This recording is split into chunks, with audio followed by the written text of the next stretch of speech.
Pagbasa mula sa sulat ni Apostol San Pablo sa mga taga-Efeso. Mga kapatid, ako na isang bilanggo dahil sa Panginoon ay namamanhik sa inyo na mamuhay kayo gaya ng nararapat sa mga tinawag ng Diyos. Kayo'y maging mapagpakumbaba, mabait at matiyaga, magmahalan kayo at magpaumanhinan. Pag sumakita ninyong mapanatili ang pagkakaisang mula sa Espiritu sa pamamagitan ng buklod ng kapayapaan. Iisa lamang ang katawan at iisa rin ang Espiritu. Gayon din naman, iisa lamang ang pag-asa ninyong lahat, dulot ng pagkatawag sa inyo ng Diyos. May isa lamang Panginoon, isang pananampalataya at isang binyag, isang Diyos at Ama nating lahat. Siya'y higit sa lahat, gumagawa sa lahat at sumasa lahat. Ang bawat isa sa atin binigyan ng tanging kaloob ayon sa sukat na ibinigay ni Kristo. Ang iba'y ginawang apostol, ang iba'y propeta, ang iba'y tagapaghatid ng mabuting balita, ang iba'y pastor at guro. Ginawa niya ito upang ihanda sa paglilingkod ang lahat ng hinirang sa ikauunlad ng kanyang simbahan. Sa gayon, tayong lahat ay magkakaisa sa pananampalataya at pagkakilala sa anak ng Diyos at maging ganap ang ating pagkatao ayon sa pagiging ganap ni Kristo. Ang salita ng Diyos.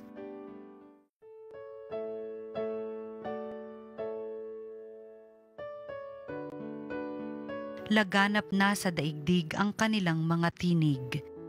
Ang langit ay naghahayag na ang Diyos ay dakila, malinaw na nagsasaad kung ano ang kanyang gawa. Bawat araw, bawat gabi, ang ulat ay walang patlang, patuloy na nag-uulat sa sunod na gabi't araw. Laganap na sa daigdig ang kanilang mga tinig. Walang tinig o salitang ginagamit kung sa bagay at wala ring naririnig na kahit na anong ingay. Gayunpaman sa daigdig ay laganap yaong tinig, ang balita'y umaabot sa duluhan ng daigdig. Laganap na sa daigdig ang kanilang mga tinig. Ang mabuting balita ng Panginoon ayon kay San Mateo. Noong panahong iyon, umalis si Jesus at sa kanyang paglakad, nakita niya ang isang taong ang pangalay Mateo. Nakaupo ito sa paningilan ng buwis. Sinabi ni Jesus sa kanya, "Sumunod ka sa akin." Tumindig si Mateo at sumunod sa kanya.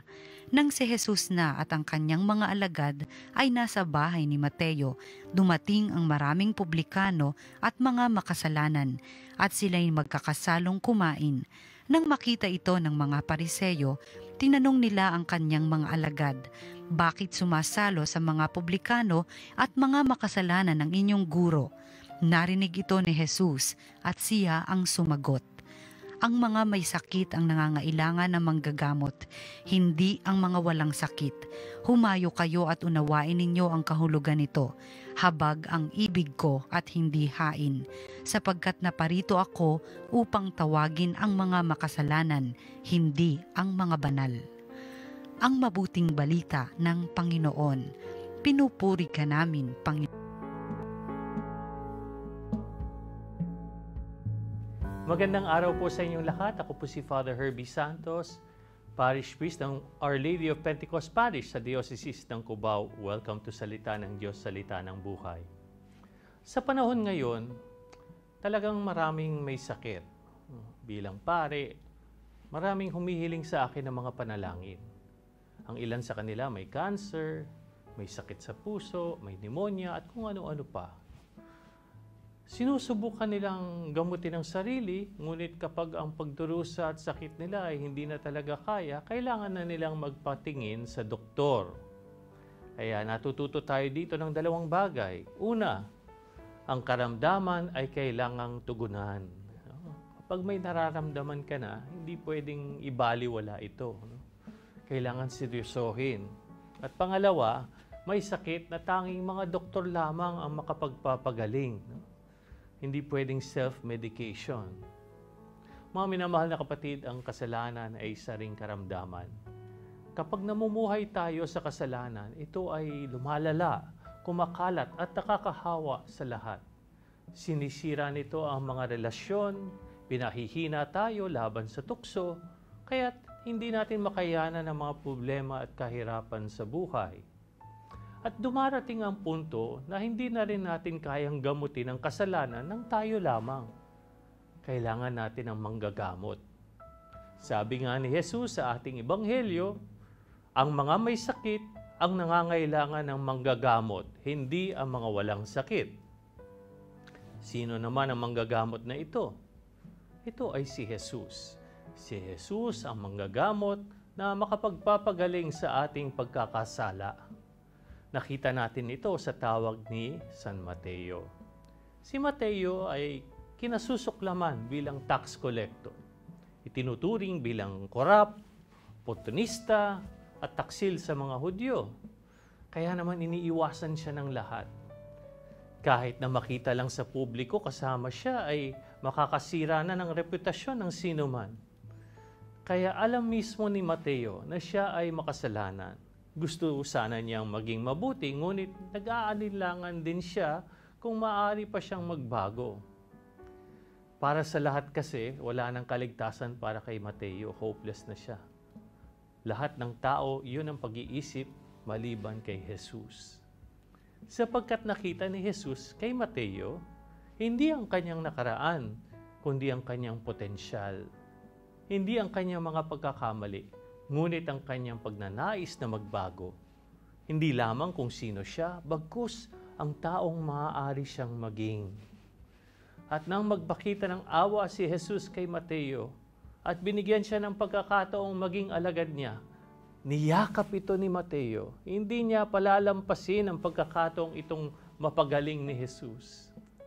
At dahil iniwan niya ang lahat para kay Jesus, ang banal na manggagamot, ang kanyang buhay at nabago at hindi na siya bumalik sa dati. Mula noon, si Mateo ay gumaling sa kanyang mga kasalanan. Naging bahagi siya ng inner circle ni Jesus bilang isa sa mga 12 apostol. Siya ay naging isa sa 4 na dakilang ebanghelista na sumulat ng mga banal na ebanghelyo na binabasa natin hanggang ngayon. Ginamit niya ng husto ang kanyang kakayahan sa pagsusulat. At pagkatapos ng ascension, pag-akyat ni Jesus sa langit, itinatag niya ang mga pamayanang Kristiyano sa Ethiopia at iba pang lugar sa kontinente ng Africa. Ayon sa tradisyon, inialay niya ang kanyang buhay para sa pananampalataya bilang isang martir. At ngayon, 2,000 taon pagkatapos ng kanyang kamatayan, ipinagdiriwang pa rin ng simbahan ang kanyang kapistahan at ang mga tao ay nagdarasal sa kanya dahil siya ang patron saint ng mga accountant, bankers, bookkeepers at mga maniningil ng buwis. Tingnan nyo na, si Mateo ay isa sa mga dakilang tao sa kasaysayan ng simbahang Katoliko at ang kanyang mga kontribusyon sa pananampalataya ay napakalaki. Paano nangyari ito? Pinagaling siya ng awa ni Jesus, ang banal na manggagamot. Kaya anong punto para sa atin ngayon? Ang kasalanan ay isang karamdaman. Si Jesus ang doktor at ang awa ang lunas. Mga minamahal na kapatid, lahat rin tayo ay makasalanan. Lahat ay nangangailangan ng paghilom. Minsan, kapag nadarama nating napakamakasalanan natin at hindi tayo karapat-dapat, minsan lalo pa tayong lumalayo kay Jesus. Hindi tayo nagsisimba dahil tayo ay namumuhay sa kasalanan. Hindi tayo tumatanggap ng komunyon dahil hindi tayo nangungumpisal. Ngunit hindi naman tayo nagsisikap pumunta sa confession dahil pakiramdam natin magkakasala ulit tayo. Ito ay isang pagkakamali. Pinipigilan ba natin ang pagpunta sa doktor dahil iniisip natin magkakasakit muli pagkatapos natin magamot? Siyempre hindi. Ang sakit ay kailangang tugunan, hindi baliwalain. Kung paano ang ating katawan ay kailangang maibalik sa mabuting kalusugan, gayon din ang ating mga kaluluwa. Habang tayo ay nagkakasala, mas kailangan nating lumapit kay Jesus para magpagaling. Hindi natin dapat sayangin ang anumang pagkakataon na mapagaling tayo sa ating mga kasalanan. Kaya't magandang tanungin natin sa ating sarili, gaano kadalas ako humihingi ng pagpapagaling sa aking kaluluwa mula sa banal na manggagamot?